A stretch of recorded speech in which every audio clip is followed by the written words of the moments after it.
when is the best time to go to Antarctica? When do you go? It's a great question. And yes, it's one of the top questions I do receive. I've had the opportunity to travel in each of the months, and the Antarctic season, it's a short one. It runs basically from November to end of March and into early April. And I think there's no real easy answer because there is no right answer. There isn't a better time. It really depends on what some of your expectations are. And because every month is so very different. And I'll just go through some of the months here just to give you an idea of what to expect. And so early season for me is one of my favorite seasons to travel. So November, for instance, there's a lot of snow, there's a lot of ice. It's very pristine, it's very clean. A lot of the landing sites and the nesting sites aren't fully established quite yet. So you do get that experience with that pristine conditions, which is really wonderful, especially if you're into photography and especially if you're into landscape photography. But that early season, we start seeing the penguins coming, and they're arriving, of course, and they're building nests, and they're establishing these sites, and they're laying eggs, and we start seeing that develop. Whales are also starting to arrive on the peninsula, and they're there to feed. They're on a mission, so there are opportunities to catch those glimpses of whales. Seals as well on the ice floe. So during those moments, as Mariana mentioned with the Zodiac cruising, excellent opportunity for that. Now into December, the snow melt is continuing, and towards the end of the month, we can start seeing some hatching. We can start seeing the hatching of some of these chicks, which is a very exciting time for obvious reasons. And of course, seeing these chicks is incredibly adorable.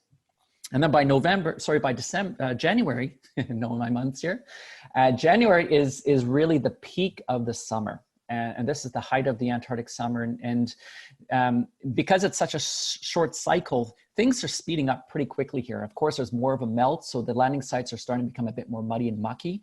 But also those chicks that have hatched in December, by early January, mid-January, it's fully taken place. And they really start putting on a lot of weight very quickly. So the landing sites are very chaotic. Of course, you have the adults that are very busy feeding the chicks, but it also brings in the various prey species of seabirds that are taking their own opportunity to feed on some of these chicks. So for a wildlife photographer, it's a fantastic time of year. Do keep in mind that the lighting at that time of year is a little bit more harsh. We can experience 24 hours of sun and can be quite harsh. So just keep that in mind. And then by February, this is now towards the tail end of summer. Now these chicks are really fattening up, and towards the end of February, we can start seeing them molting. We start seeing them lose that very cute fluffiness. And that's a very interesting time as well, in my opinion, in that they're taking to the water for the first time.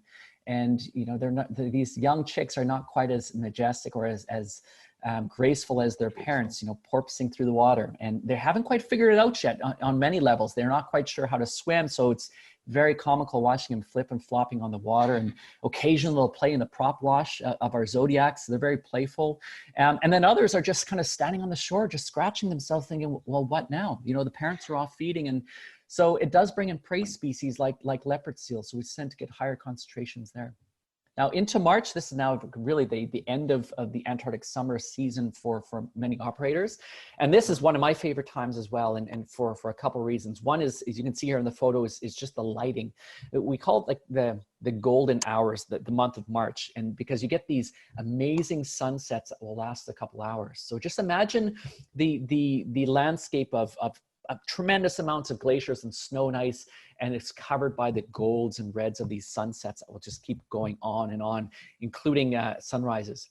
March is also an excellent time if you're very interested in seeing whales, because whales, as they have come through the season, they're busy feeding, and now they're well fed. So they're very, very relaxed. They're much more relaxed this time of year. So they're spending more time resting and logging, sleeping just underneath the surface.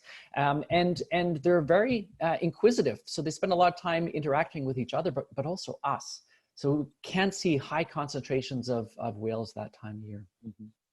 Well, thanks, Reino, for that very useful information on, what to see depending on your expectations and the month that you want to travel.